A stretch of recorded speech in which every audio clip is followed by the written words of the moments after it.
Assalamualaikum warahmatullahi wabarakatuh dan selamat siang kepada kita semua, terutama kepada dosen dari mata kuliah analisis wacana yaitu Bapak Surip, SPD MSI. Di sini kami dari kelompok 4 ingin mempresentasikan hasil mini riset kami yang berjudul Filosofi Hidup dalam Metafora Bahasa Batak Simalungun, kajian analisis wacana. Uh, Sebelum menjelaskan tentang materi, saya ingin memperkenalkan anggota kelompok saya. Yang pertama itu ada Neti Bayani, Rifki Alfarizi Al-Iksan, Yesi Kristinwate, dan saya sendiri Syafrul Higolpane. Agar tak berlama-lama, mungkin bisa langsung masuk ke pembahasan dari artikel kami. Dipersilakan kepada saudari Yesi untuk menjelaskan bagian pendahuluan. Gaya atau khususnya gaya bahasa dikenal dalam retorika dengan istilah style. Menurut Sumadiria, gaya bahasa adalah bahasa indah yang dipergunakan untuk meningkatkan efek dengan jalan memperkenalkan serta memperbandingkan suatu benda atau hal tertentu dengan benda atau hal lain yang lebih umum. Berdasarkan definisi tersebut, dapat dipahami bahwa penggunaan gaya bahasa berperan meningkatkan efek dan memperindah bahasa yang digunakan. Penggunaan gaya bahasa dapat memperlihatkan jiwa dan kepribadian pemakainya. Dengan demikian, dapat disimpulkan bahwa gaya bahasa adalah pengungkapan pikiran melalui bahasa yang khas atau imajinatif yang menimbulkan konotasi tertentu sekaligus memperlihatkan jiwa dan kepribadian pemakai bahasa.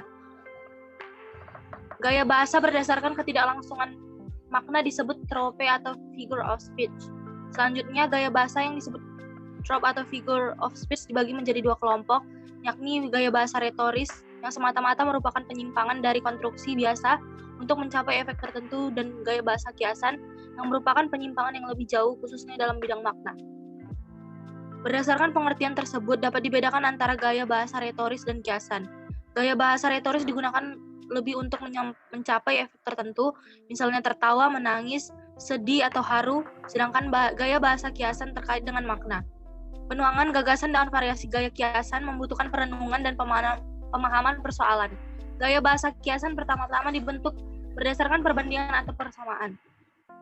Perbandingan dengan analogi muncul dengan bermacam-macam gaya bahasa kiasan seperti persamaan atau simile, metafora, alegori, parabel dan fabel, personifikasi atau propoipia, alusi, eponim, epitet, sinekdoke, metonimia, antonomasia, hipalase, ironi, sinisme, sarkasme, satire, innuendo, antifrasis, dan paronomasia. Penggunaan gaya bahasa tersebut membutuhkan kepekaan penutur. Penutur harus dapat memilah dan memilih gaya bahasa yang tepat. Ketepatan tersebut berpengaruh terhadap keefektifan pesan yang disampaikan. Sebuah gaya bahasa yang baik harus mengandung 3 unsur berikut: kejujuran, sopan santun, dan menarik. Kejujuran dalam tuturan dapat dimaknai bahwa disampaikan sesuai dengan faktanya. Fakta yang ada disampaikan dengan tuturan yang sopan dan santun. Agar tuturan yang jujur dan santun dapat menarik, tuturan harus dikemas dengan penggunaan tuturan yang memperhatikan gaya bahasa.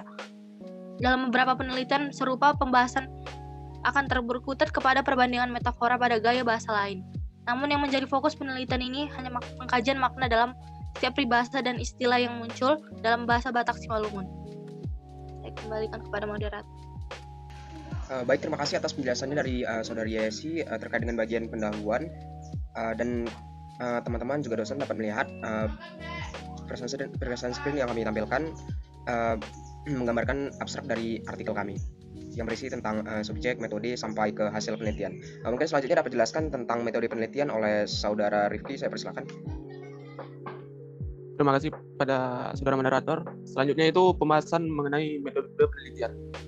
Metode yang digunakan dalam penelitian ini adalah metode penelitian kualitatif dan bersifat deskriptif. Metode ini merupakan prosedur penelitian yang menghasilkan data deskriptif berupa kata-kata tertulis dan lisan tentang sifat individu, keadaan, gejala dari kelompok tertentu yang diamati, menurut Moleong tahun 1994. Objek penelitian ini adalah peribahasa dan istilah-istilah khusus yang digunakan oleh masyarakat Batak Simalungun. Data dan sumber data yang digunakan dalam penelitian ini serupa observasi dan dokumen. Pengumpulan data dalam penelitian ini menggunakan analisis dokumen. Mulyana tahun 2010 halaman 195. Sumber data observasi yaitu tuturan masyarakat Batak Simalungun yang digunakan sehari-hari. Sumber data dokumen meliputi peribahasa-peribahasa yang tercatat dalam cerita-cerita lisan Simalungun. Penelitian ini menggunakan pendekatan analisis wacana.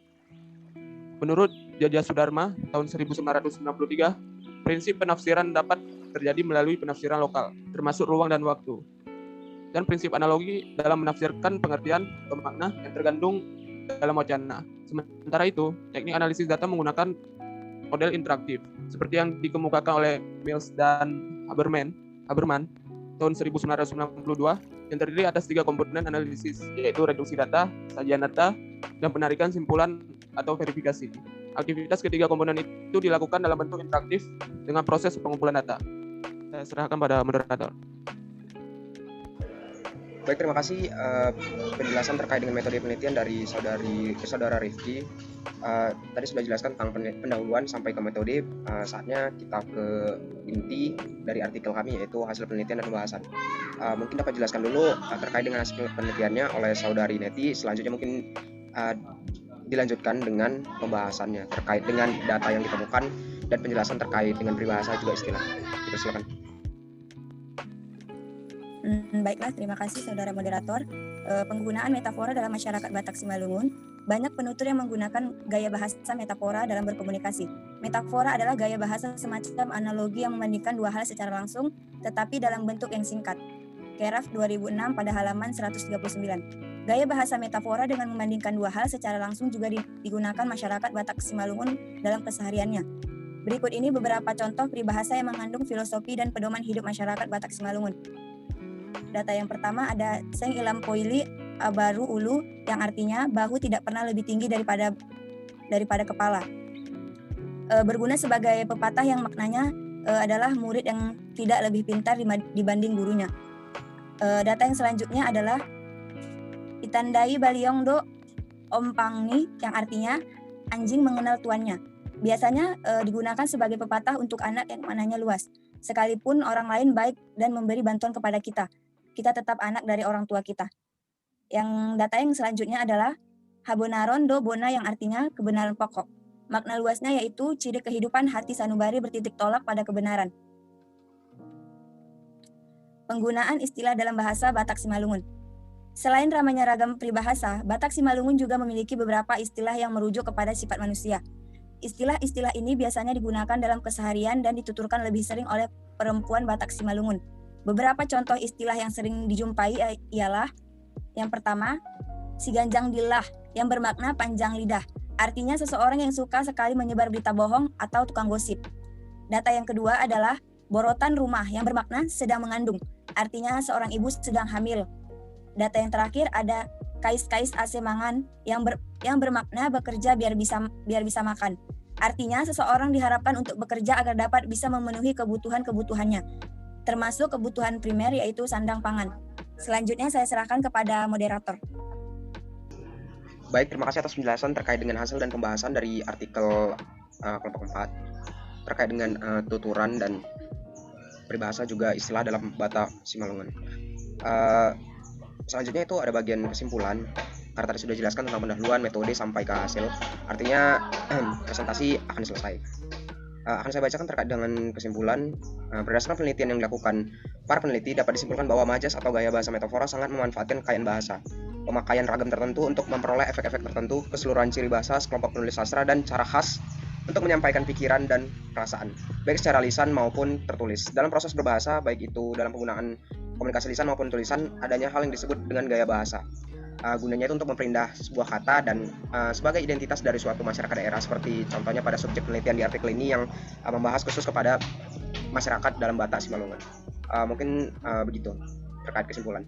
Dan pembacaan kesimpulan tadi mungkin menjadi penanda berakhirnya presentasi pada sesi kali ini gitu. Jadi kami kelompok 4 mengucapkan terima kasih atas perhatiannya, atas waktunya untuk mendengarkan penjelasan kami. Saya ucapkan terima kasih. Wassalamualaikum.